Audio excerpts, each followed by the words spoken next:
مرحبا يا الشاطئين العزيز،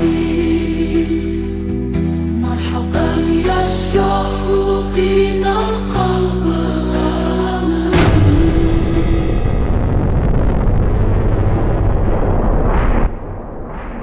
Assalamualaikum warahmatullahi wabarakatuh. Marhaban ya Syodikinal Aziz. Selamat datang wahai sahabat yang dirahmati Allah.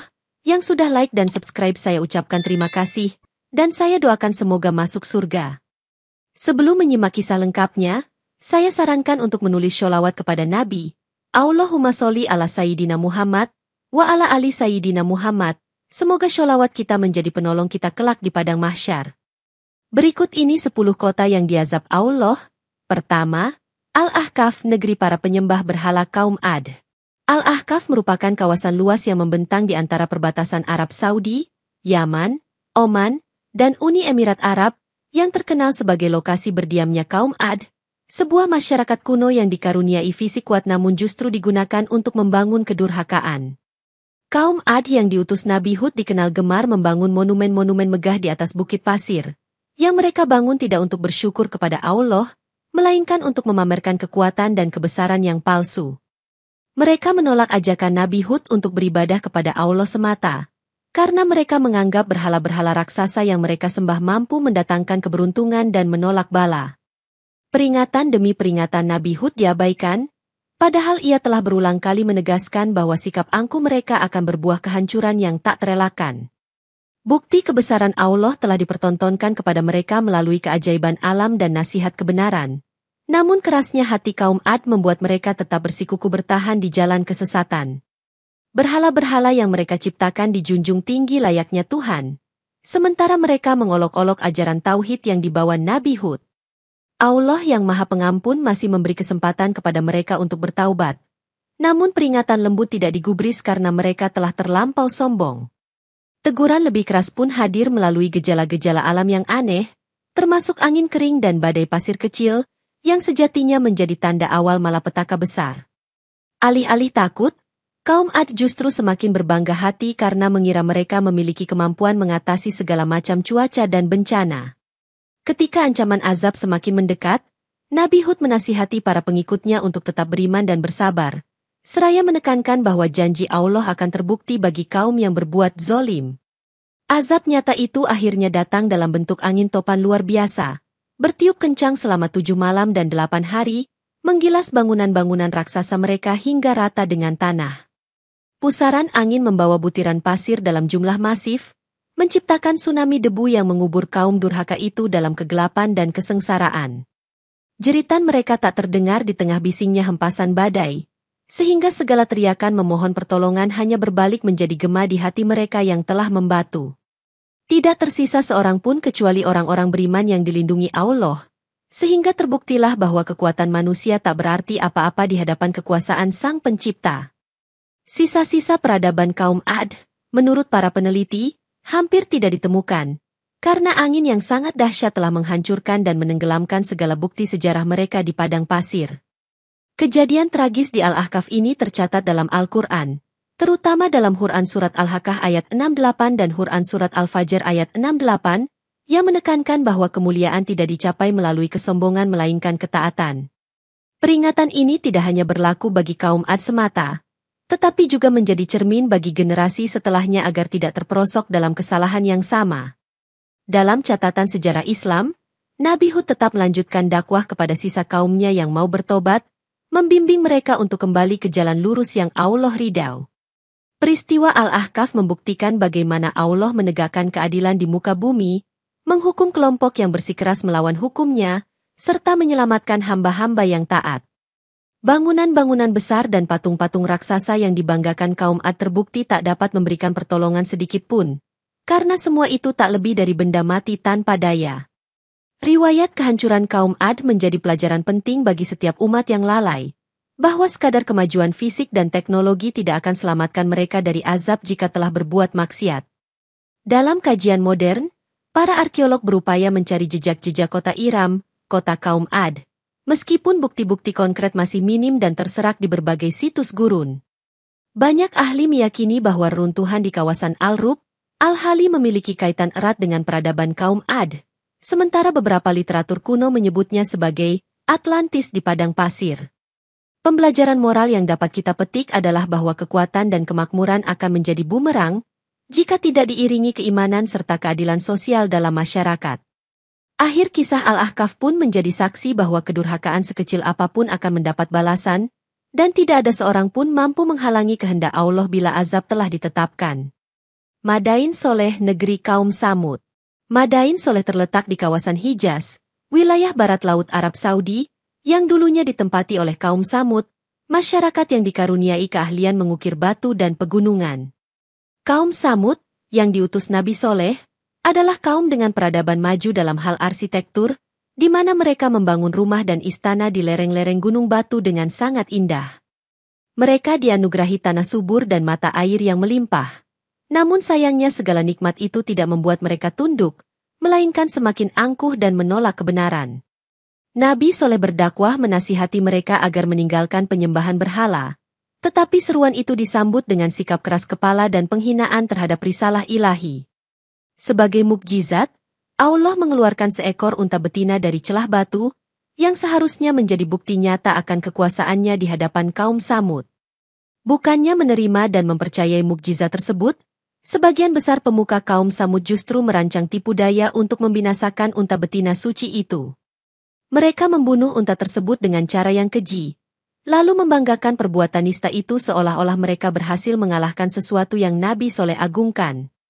Perbuatan durhaka tersebut membuat Allah murka, hingga turunlah teguran keras dalam bentuk suara menggelegar yang mencengangkan, sekaligus meretakkan daratan di sekitarnya. Suara itu diiringi gempa bumi dahsyat yang mengguncang Madain Soleh, memporak-porandakan tempat tinggal kaum Samud yang kokoh, serta menewaskan mereka seketika. Hanya orang-orang yang beriman dan mengikut Nabi Soleh saja yang diselamatkan Allah dari bencana tersebut, membuktikan bahwa keselamatan datang bagi siapa yang taat. Kejadian tersebut diabadikan dalam Quran Surat Al-Araf ayat 73-78, di mana Allah menegaskan bahwa penghancuran terjadi akibat kesombongan dan keingkaran mereka terhadap ayat-ayatnya. Sisa peninggalan kaum Samud di Madain Soleh masih bisa dilihat hingga kini, berupa pahatan batu dan ruang pemakaman kuno yang menjadi saksi bisu kemegahan sekaligus kehancuran mereka. Para arkeolog mengungkap detail pahatan, relung, dan ornamen yang menunjukkan tingginya keterampilan kaum Samud, namun kecanggihan tersebut tidak selamatkan mereka dari murka Allah. Tempat ini menjadi bukti sejarah yang kukuh bahwa segala bentuk kehebatan manusia tidaklah berarti jika ia digunakan untuk menentang kebenaran dan berbuat zolim. Kelestarian bekas situs Madain Soleh juga dijadikan pelajaran bagi umat kemudian, sebab Allah membiarkannya menjadi monumen abadi bagi orang yang mau berpikir. Dalam konteks pariwisata modern, Madain Soleh ditetapkan sebagai salah satu warisan dunia UNESCO, meskipun umat Islam diingatkan untuk mengambil ibrah dan tidak sekadar berwisata tanpa hikmah. Kecanggihan teknik konstruksi yang dimiliki kaum Samud diakui oleh banyak peneliti, karena mereka berhasil membentuk pemukiman di area berbatu keras yang sulit ditembus zaman dahulu. Walaupun demikian, kesuksesan mereka di bidang teknologi dan pertanian justru membuat hati mereka lalai, menganggap kekayaan yang diperoleh adalah semata hasil usaha, tanpa campur tangan Sang Pencipta. Beberapa tulisan sejarah menyebutkan bahwa kaum Samud terpecah karena perselisihan internal, terutama menyangkut ajaran Nabi Soleh, sebelum akhirnya mereka bersatu dalam kedurhakaan membunuh unta betina. Riwayat menunjukkan bahwa sebagian kecil orang yang mengikuti Nabi Soleh harus berpindah tempat karena intimidasi dan kekerasan dari mayoritas kaum yang menolak dakwah. Setelah azab turun, tanah Madain Soleh seakan membeku dalam kehancuran yang tiba-tiba, meninggalkan gua-gua dan makam berjejer layaknya kota mati yang diterpa petaka. Kisah kaum Samud menjadi dalil kuat tentang pentingnya mensyukuri nikmat dan menggunakan kelebihan yang Allah berikan untuk kebaikan, bukan untuk menentangnya. Dari sisi akidah, peristiwa ini menegaskan bahwa mukjizat akan sia-sia jika hati manusia telah tertutup kesombongan, dan kesombongan itulah yang memicu datangnya hukuman. Hikmah dari Madain Soleh adalah, betapapun megahnya peradaban, ia akan rapuh di hadapan ketetapan ilahi, sehingga tak ada perlindungan selain iman dan ketaatan. Sebagaimana pelajaran dari kaum Samud, kita diingatkan untuk berhati-hati dalam menjalani kehidupan, karena seringkali kesenangan dan teknologi tinggi justru menjebak manusia pada kelalaian ruhani. Baina Nahrain, Kufah, kaum Nabi Nuh. Baina Nahrain, yang secara harfiah berarti di antara dua sungai, merujuk pada kawasan Mesopotamia di Irak, tepatnya di antara sungai Tigris dan Eufrat, yang dipercaya menjadi lokasi tempat Nabi Nuh berdakwah. Kaum Nabi Nuh hidup dalam rentang waktu yang sangat panjang, sebab Nabi Nuh sendiri menjalankan misinya selama 950 tahun, sesuai dengan penjelasan dalam Al-Quran. Meskipun dakwahnya telah berulang kali menegaskan kebesaran Allah dan kesia-siaan menyembah berhala, kaum tersebut tetap saja terpikat oleh tradisi nenek moyang yang salah. Kaum ini tidak hanya menyembah berhala, tetapi juga tenggelam dalam berbagai kedzoliman sosial dan moral, yang terus dilakukan turun-temurun tanpa rasa bersalah. Dalam upaya menegur mereka, Nabi Nuh berusaha meyakinkan bahwa azab Allah sangat nyata, namun celaan dan olok-olok justru dilontarkan balik kepadanya, seolah ia hanyalah pembual. Karena keingkaran yang akut, Allah memerintahkan Nabi Nuh untuk membangun sebuah bahtera di daratan yang jauh dari sungai atau laut, sehingga hal itu menjadi ejekan orang-orang. Pembangunan bahtera menjadi simbol ketaatan Nabi Nuh, walau ia dihina siang dan malam, karena ia percaya pada wahyu dan janji Allah yang akan menurunkan azab besar berupa banjir. Azab itu akhirnya tiba dalam bentuk hujan lebat dan mata air bumi yang memancarkan air, menciptakan banjir luar biasa yang menenggelamkan segala makhluk selain mereka yang menaiki bahtera. Banjir tersebut merendam daratan hingga menghancurkan rumah-rumah, tanaman, dan ternak, menyapu bersih kaum yang telah menutup telinga terhadap peringatan Nabi Nuh. Nabi Nuh sendiri kehilangan putranya yang menolak naik ke dalam bahtera, memperlihatkan bahwa pertalian darah tidak akan menyelamatkan seseorang dari ketetapan Allah jika ia kufur.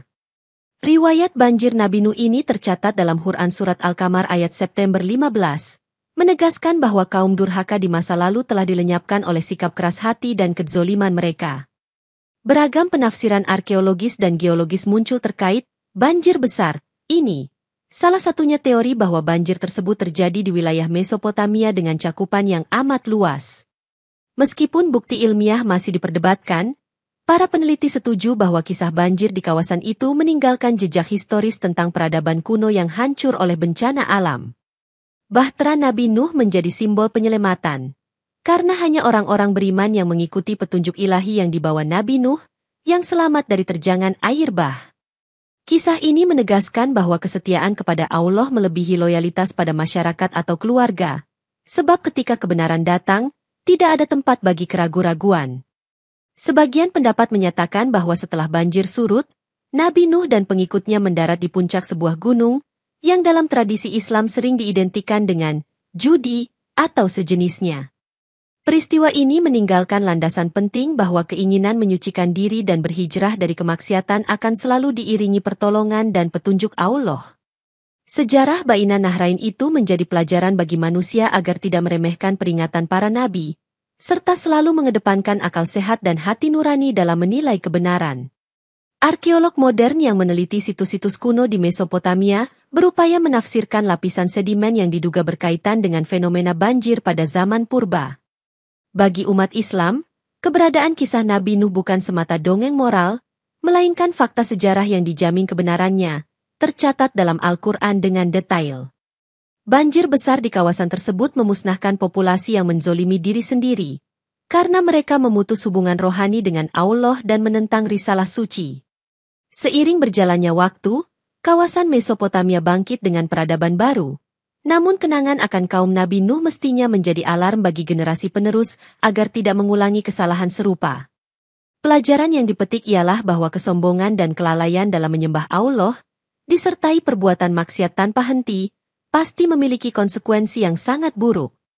Walau banjir dahsyat itu berakhir, jejak spiritualnya tetap hidup dalam berbagai tradisi keagamaan yang mengangkat hikmah ketaatan seorang nabi di tengah keputusasaan. Pada akhirnya, kisah Baina Nahrain memberikan kita kesadaran bahwa taubat harus segera dilakukan sebelum pintu maaf tertutup dan azab tak lagi bisa dicegah. Kota Pompei, negeri yang ditenggelamkan oleh lava. Kota Pompei, yang terletak di dekat Napoli, Italia, merupakan salah satu kota maju di zaman Kekaisaran Romawi, dengan infrastruktur dan kebudayaan yang berkembang pesat.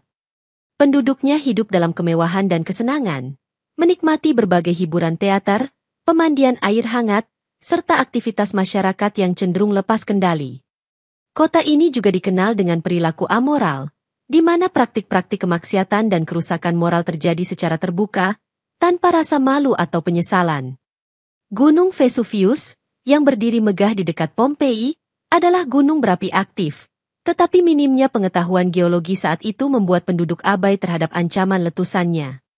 Pada tahun 79 M, Gunung Vesuvius meletus dengan dahsyat, melepaskan awan panas dan abu vulkanik yang melayang ke angkasa sebelum menghujani kota dengan material mematikan.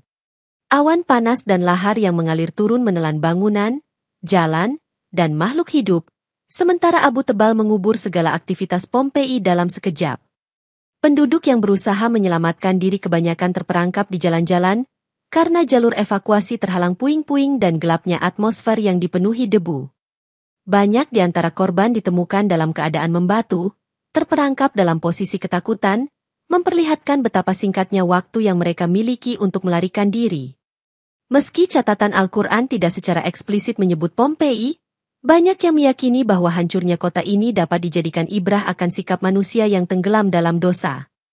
Bukti arkeologis menunjukkan detail kehidupan sehari-hari penduduk Pompei, termasuk lukisan dinding yang sering menampilkan adegan tak bermoral, menandakan kerusakan etika saat itu. Kehidupan kota yang semarak, dihiasi festival dan pesta pora, justru menjadi bencana ketika mereka tak mau memperhatikan gejala alam yang menandakan bahaya. Pemerintah Romawi yang memiliki kekuatan militer besar tetap tak sanggup menolong rakyatnya, sebab bencana alam ini melampaui kapasitas manusia untuk mengatasinya. Letusan Vesuvius itu menjadi simbol bahwa kehancuran dapat datang kapan saja, khususnya ketika sebuah komunitas mengabaikan moralitas dan larut dalam kedzoliman. Tidak ada benteng atau dinding kota setinggi apapun yang mampu menahan lahar panas, seolah-olah Allah menyatakan ketidakberdayaan manusia di hadapan kekuatan ilahi. Pompei kemudian terkubur selama berabad-abad, hilang dari peta dunia, hingga ditemukan kembali secara tidak sengaja oleh para penggali di abad ke-18. Penggalian arkeologis di Pompei menguak jejak budaya yang maju namun rapuh, memperlihatkan kemajuan seni dan teknik konstruksi yang akhirnya sia-sia di hadapan bencana. Peneliti menilai, cepatnya kehancuran menunjukkan betapa persiapan kota untuk menghadapi letusan gunung berapi hampir tidak ada, karena mereka menganggap ancaman tersebut remeh. Banyak jasad yang ditemukan dengan pose menutupi wajah, mengindikasikan usaha terakhir mereka melindungi diri dari debu panas yang menyiksa. Penemuan ini menjadi pelajaran bagi manusia masa kini agar lebih peka terhadap peringatan, baik alamiah maupun spiritual, dan tidak arogan menghadapi potensi bencana. Pompei sering dijadikan contoh dalam kajian sejarah sebagai kota yang dibekukan waktu, sehingga setiap detail kehidupan penduduknya masih tampak jelas hingga kini. Para ahli mempelajari kehidupan sosial mereka melalui reruntuhan rumah, amfiteater, serta artefak-artefak sehari-hari yang terawetkan dalam abu vulkanik. Kisah Pompei menegaskan bahwa kebahagiaan sesaat yang ditegakkan di atas pondasi kemaksiatan akan rapuh dan rentan terhempas oleh musibah mendadak. Pembiaran terhadap perbuatan maksiat akhirnya mempercepat kehancuran moral masyarakat, hingga ketika bencana datang, tidak ada lagi penolong selain pertobatan yang sayangnya sudah terlambat. Pengangkatan Pompei sebagai situs warisan dunia menempatkannya sebagai museum terbuka, di mana orang dapat belajar tentang kerapuhan manusia dan pentingnya tatanan moral. Pada akhirnya, meski tercatat sebagai keajaiban arkeologi, Pompei tetap menjadi peringatan historis bahwa kemewahan tanpa panduan moral hanya akan berakhir pada kehancuran tragis. Kota Sodom dan Gomorrah, kaum Nabi Lut. Sodom dan Gomorrah terletak di dekat Laut Mati, kawasan antara Palestina dan Yordania, yang dikenal sebagai tempat bermukimnya kaum Nabi Lut. Kaum tersebut diutus orang nabi bernama Lut, yang berusaha mengingatkan mereka agar meninggalkan perilaku menyimpang berupa homoseksualitas yang merajalela. Masyarakat di Sodom dan Gomorrah kerap memaksa melakukan hubungan sesama jenis bahkan kepada tamu-tamu yang lewat, menunjukkan tingkat kebejatan moral yang telah kronis. Nabi Lut memperingatkan mereka tentang murka Allah jika mereka terus bertahan dalam perbuatan hina, namun tegurannya diabaikan dan malah ditanggapi dengan cemoohan. Sodom dan Gomorrah begitu tenggelam dalam kemaksiatan, sehingga tidak ada sama sekali rasa malu atau rasa bersalah terhadap perilaku menyimpang tersebut. Ketika malaikat datang dalam wujud lelaki tampan untuk menyampaikan azab, penduduk setempat justru berbondong-bondong mendatangi mereka dengan nafsu yang menggelora. Hal tersebut menjadi puncak amarah ilahi, karena sama sekali tidak tersisa nilai kesopanan atau moralitas di kalangan penduduk kota itu. Nabi Lut dan keluarganya yang beriman diperintahkan untuk meninggalkan kota pada waktu malam, tanpa menoleh ke belakang, sebagai bentuk ketaatan mutlak kepada perintah Allah. Begitu Nabi Lut dan pengikutnya pergi, Allah menurunkan azab berupa gempa bumi dahsyat yang menggoncang kota, diikuti hujan batu belerang yang mematikan. Hantaman gempa dan lemparan batu membuat kota itu hancur rata, sementara tanahnya terbalik hingga menjadi cekungan, yang kita kenal sekarang sebagai Laut Mati. Peristiwa menghancurkan ini dikabarkan dalam Quran Surat Al-Hijr ayat 73-76, menandakan bahwa kerusakan akhlak yang melampaui batas akan berakhir dengan kehancuran yang nyata. Jejak bencana tersebut masih dapat kita saksikan melalui karakteristik Laut Mati, yang memiliki kadar garam sangat tinggi, membuat area sekitarnya gersang dan tidak ramah bagi kehidupan.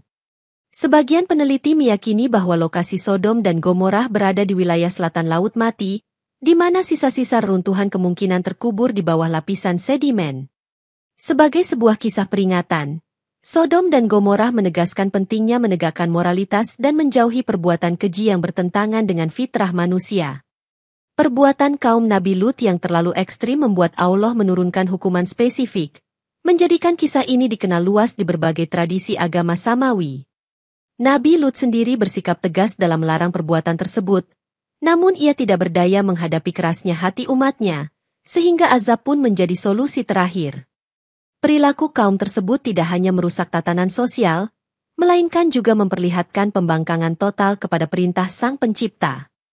Keluarga Nabi Lut yang taat berhasil diselamatkan, kecuali istrinya yang turut menentang kebenaran, sehingga ia ikut binasa di dalam azab yang mengerikan.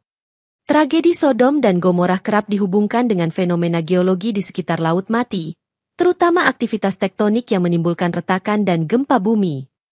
Namun, dalam perspektif keimanan, azab tersebut merupakan intervensi langsung dari Allah untuk menunjukkan akibat jika sebuah kaum menolak petunjuk dengan kesadaran penuh. Kita dapat belajar bahwa kebebasan manusia tidak boleh digunakan untuk melanggar aturan ilahi dan merusak diri sendiri serta lingkungan sosial. Saat ini, kawasan Laut Mati menjadi tujuan wisata sekaligus riset ilmiah, karena keunikannya yang mencerminkan bekas bencana yang pernah menimpa manusia. Banyak bukti yang ditemukan menunjukkan adanya bekas lapisan sulfur tinggi di area sekitar, menguatkan penjelasan bahwa azab terjadi dengan cara hujan belerang.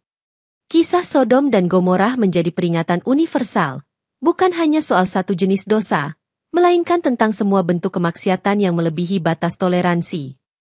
Pada akhirnya, jika suatu masyarakat terus-menerus menolak ajakan kepada kebaikan dan justru sombong dengan keburukan, maka kehancuran akan datang dengan cara yang paling tak terduga. Laut Merah, tenggelamnya Fir'aun dan pasukannya. Laut Merah membentang di antara Mesir dan semenanjung Arab, dikenal dalam sejarah Islam sebagai tempat tenggelamnya Fir'aun dan pasukannya yang sombong. Fir'aun di masa Nabi Musa adalah raja yang mengaku sebagai Tuhan, menindas Bani Israel, dan memaksa mereka menjadi budak untuk membangun monumen-monumen besar. Nabi Musa diutus untuk membebaskan Bani Israel, membawa pesan tauhid agar Fir'aun melepaskan keangkuhannya, namun seruan tersebut ditolak mentah-mentah. Berbagai mukjizat ditampakkan kepada Fir'aun, seperti tongkat yang berubah menjadi ular dan tangan Nabi Musa yang bercahaya, namun semua dianggap sihir oleh para pendengung Fir'aun. Fir'aun semakin keras hati, hingga Allah menurunkan beberapa azab seperti belalang, katak, darah, dan kutu, meski akhirnya ia tidak juga bertaubat. Ketika Nabi Musa dan pengikutnya diizinkan keluar dari Mesir, Fir'aun murka dan memimpin pasukan lengkap untuk mengejar serta melenyapkan mereka. Mereka terjebak di tepi Laut Merah. Namun dengan izin Allah, Nabi Musa memukulkan tongkatnya ke laut, sehingga laut terbelah menciptakan jalan kering di tengahnya. Bani Israel menyeberang dengan selamat, sedangkan Fir'aun beserta pasukannya mengikuti dari belakang tanpa rasa gentar, karena mereka mengira akan menangkap Musa dengan mudah.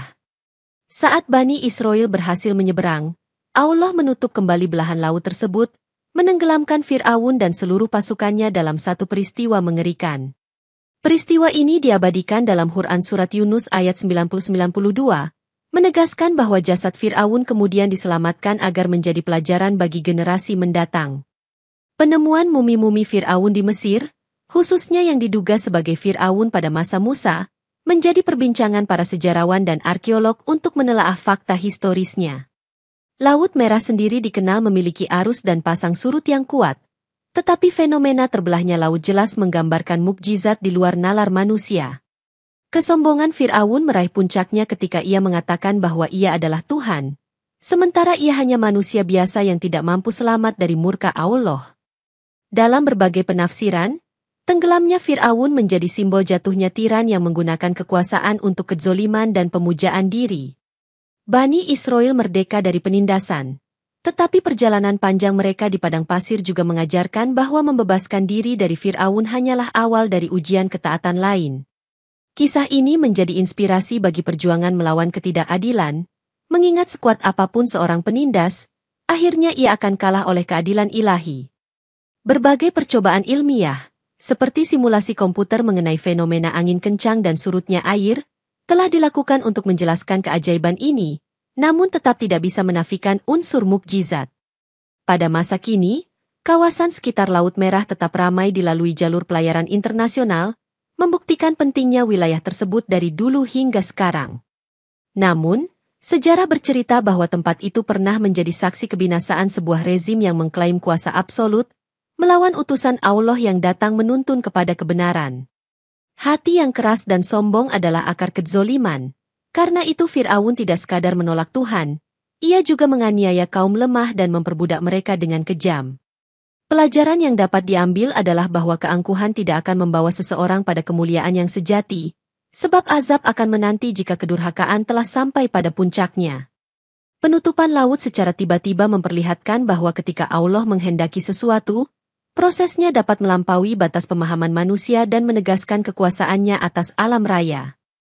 Dalam pandangan beberapa ahli tafsir, kondisi jasad Fir'aun yang diawetkan merupakan bukti nyata dan peringatan bagi umat berikutnya bahwa ancaman ilahi bukan sekadar dongeng. Kisah Musa dan Fir'aun menjadi salah satu tema yang paling banyak disebut dalam Al-Quran, karena memuat pelajaran-pelajaran universal tentang pembebasan dan penghancuran kezoliman. Pada akhirnya, Laut Merah tetap menjadi saksi bisu dari salah satu peristiwa paling epik dalam sejarah kenabian, menegaskan bahwa tiada kuasa di atas kuasa Allah. Lembah Muhasir, tempat dihancurkannya pasukan gajah.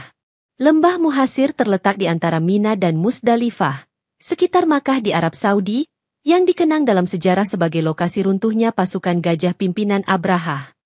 Abrahah, seorang penguasa di Yaman, berniat menghancurkan Ka'bah karena dengki terhadap ketenaran Makkah sebagai pusat ibadah dan perniagaan.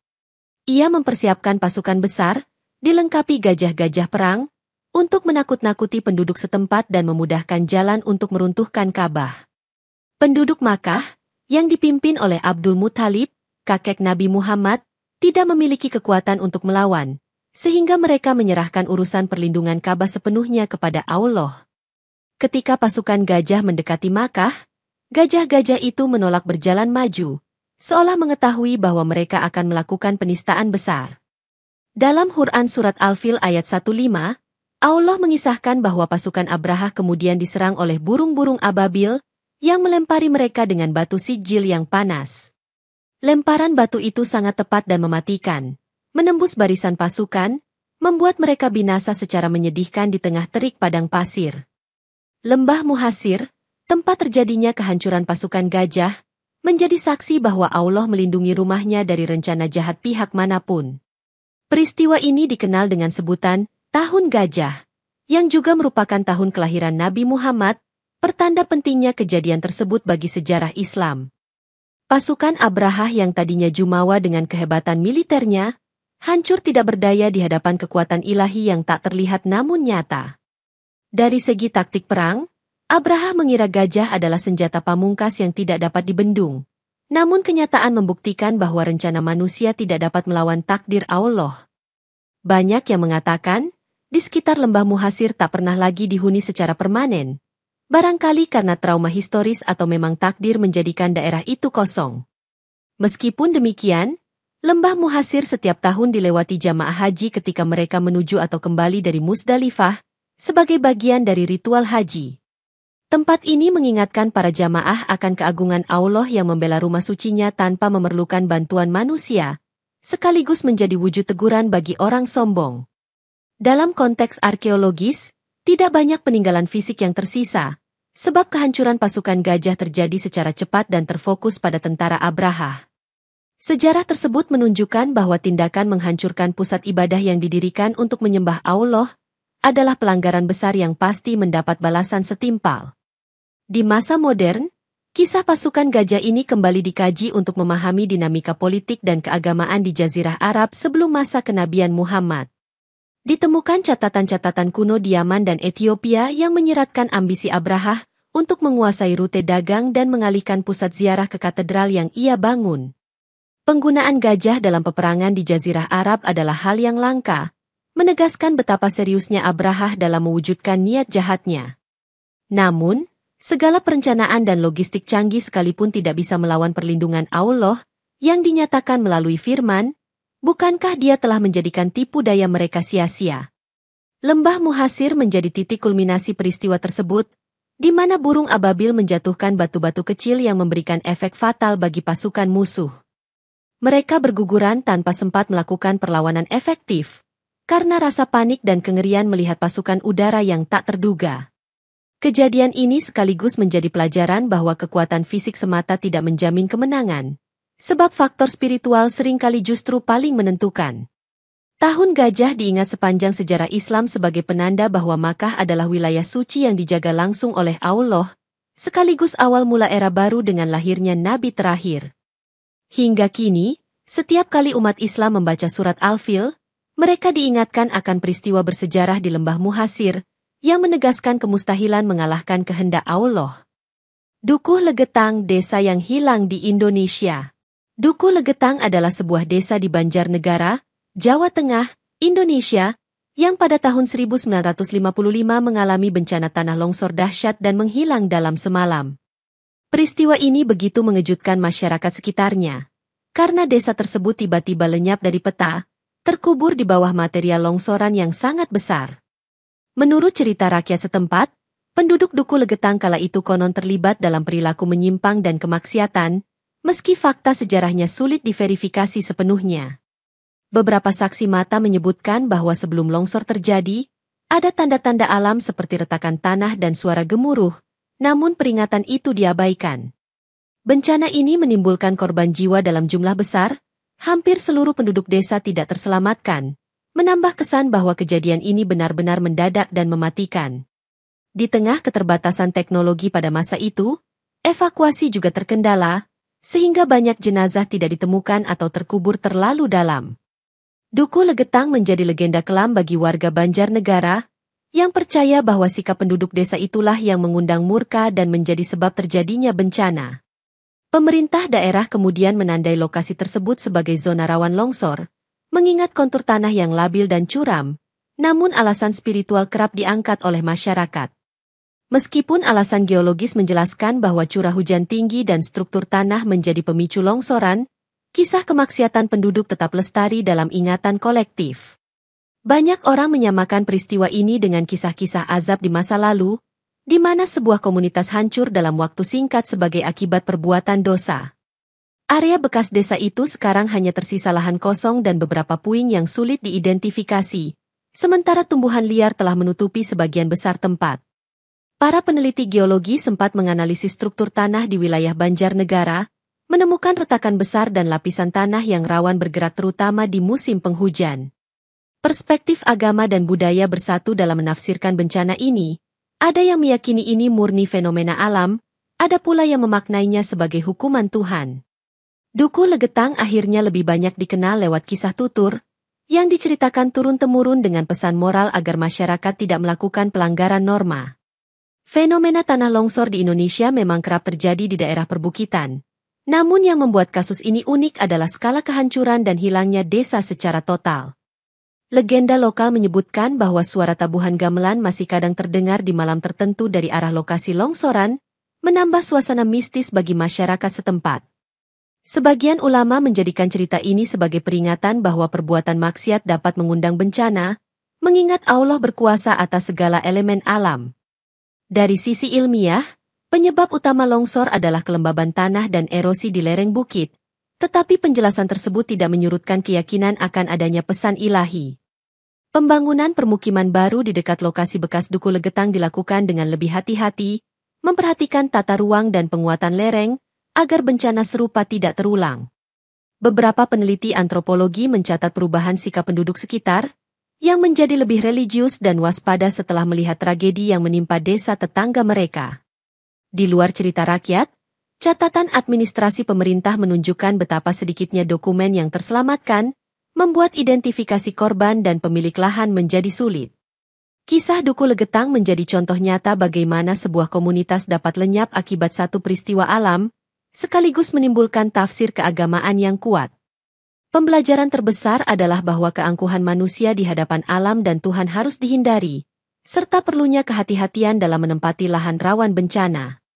Meski tidak seterkenal peristiwa di luar negeri, Duku Legetang sering dijadikan studi kasus dalam forum nasional, terutama menyangkut mitigasi bencana dan pentingnya kerohanian.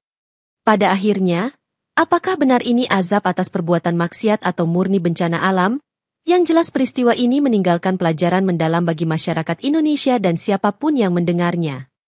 Negeri Shinar, Mesopotamia. Kaum Namrud.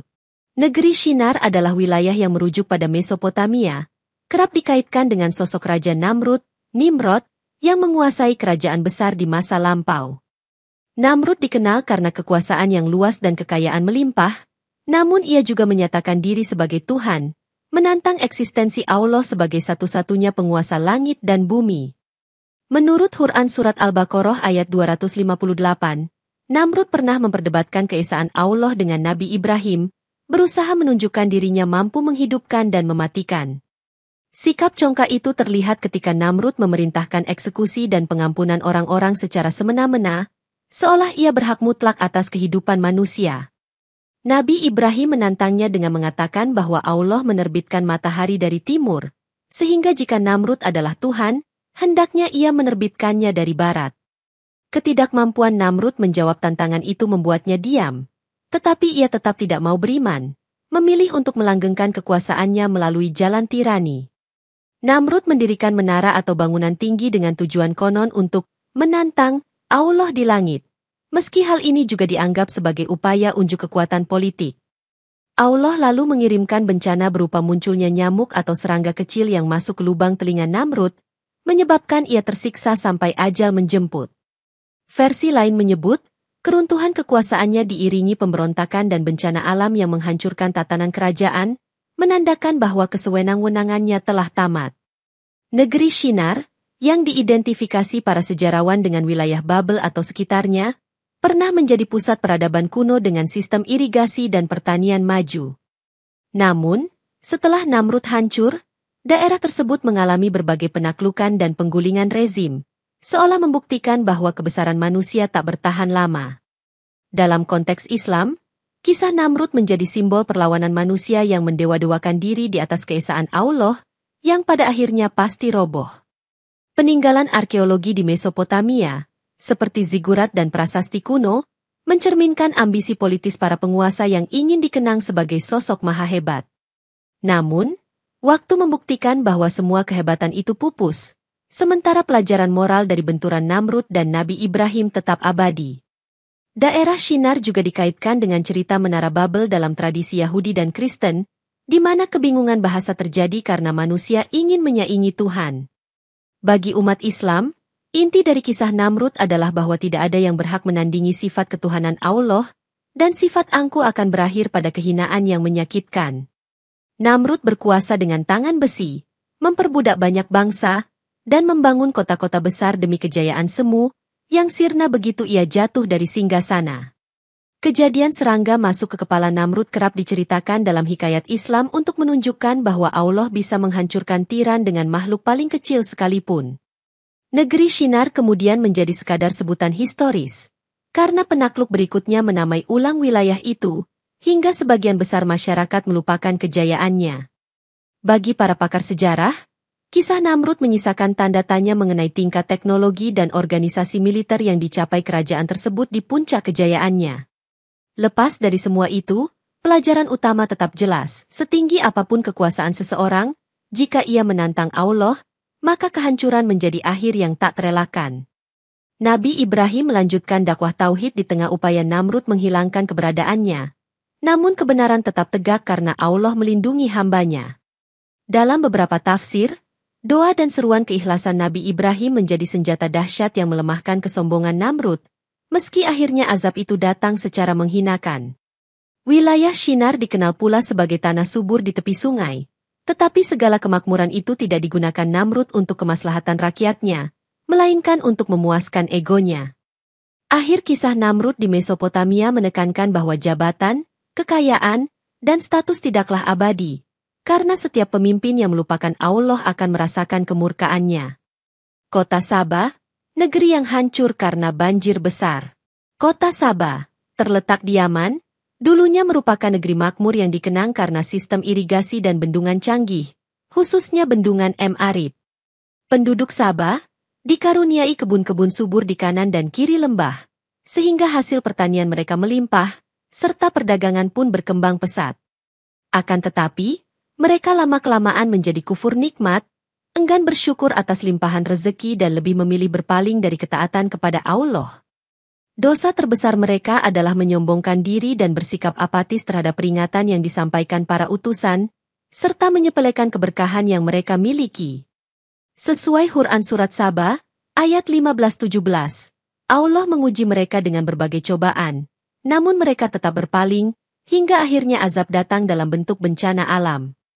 Bendungan M'Arib, yang selama ini menjadi kunci kemakmuran Sabah, jebol secara tiba-tiba dan memicu banjir besar, Sail al-Arim, menghancurkan perkebunan dan pemukiman. Banjir ini merusak jaringan irigasi yang canggih, menenggelamkan lahan pertanian, dan memaksa penduduk melarikan diri ke tempat-tempat lain yang lebih aman. Dalam waktu singkat, negeri Sabah, yang megah berubah menjadi hamparan tanah gersang, ditinggalkan oleh sebagian besar penduduknya yang kehilangan sumber penghidupan. Bekas-bekas sistem bendungan masih bisa ditemui di Yaman saat ini, menjadi saksi sejarah atas kejayaan sekaligus kehancuran peradaban Sabah. Para ahli arkeologi dan sejarawan menempatkan kehancuran bendungan M'Arib di sekitar abad ke-6 M, meskipun versi lain menyebutkan rentang waktu yang berbeda. Yang pasti, kehancuran tersebut seolah memotong urat nadi kehidupan penduduk Sabah, sehingga mereka terpaksa bermigrasi dalam jumlah besar ke berbagai pelosok Jazirah Arab. Azab ini dihubungkan dengan sikap penduduk Sabah, yang meremehkan kewajiban bersyukur, lantaran mereka menisbatkan seluruh keberhasilan pada diri sendiri dan sistem bendungan buatan manusia. Bendungan M'Arib memang menakjubkan, dengan teknologi pengairan maju untuk ukurannya di masa itu, namun segala inovasi manusia tak sanggup melawan kehendak Allah jika murkanya telah turun. Beberapa suku besar di Arab konon berasal dari eksodus penduduk Sabah, seperti suku Ghassan di Syam dan suku Aus serta Khazraj di Madinah, menunjukkan dampak migrasi yang luas. Peristiwa ini menjadi peringatan bahwa sebuah negeri, betapapun makmur, akan hancur jika masyarakatnya enggan mensyukuri nikmat dan bersikap angkuh terhadap sang pemberi rezeki. Hikmah dari kisah Sabah, memuat pesan penting bagi setiap komunitas, menjaga keimanan dan tidak lupa membagi keberkahan dengan adil adalah kunci kestabilan sosial. Dalam konteks modern, kisah ini relevan dengan isu keberlanjutan lingkungan, karena bendungan yang rusak mengingatkan kita akan resiko kelalaian dalam pengelolaan sumber daya alam. Banjir yang terjadi tidak hanya merusak infrastruktur, tetapi juga menciptakan krisis kemanusiaan, memaksa penduduk beradaptasi atau hengkang dari tanah kelahiran. Nama Sabah kerap dikaitkan dengan Ratu Bilqis, yang di era Nabi Sulaiman tunduk pada keesaan Allah, namun generasi berikutnya tak mampu menjaga warisan iman tersebut. Bukti arkeologis di Yaman menunjukkan adanya reruntuhan besar yang diyakini sebagai bagian dari peradaban Sabah, menegaskan bahwa negeri ini pernah menikmati masa keemasan. Bencana Sail al-Arim menyadarkan manusia bahwa sehebat apapun konstruksi buatan, ia tetap bergantung pada izin dan rahmat Allah untuk dapat bertahan. Kehancuran Sabah adalah contoh ironis, sebab bendungan yang selama ini menjadi sumber kekuatan mereka justru menjadi titik lemah yang, ketika jebol, membawa kehancuran total. Dalam literatur Islam, kisah Sabah menegaskan pentingnya rasa syukur, di mana nikmat bertambah dengan syukur, namun jika ingkar, maka azab Allah amatlah pedih. Kumpulan kebun yang berubah menjadi semak-semak dan pohon liar menggambarkan transformasi drastis dari kemakmuran ke kemerosotan, lantaran kecurangan penduduk dalam menata moral. Akhir dari kota Sabah adalah pengingat bahwa segala hal di dunia ini sementara, dan hanya ketaatan kepada Allah yang mampu mengekalkan keberkahan serta menolak kehancuran.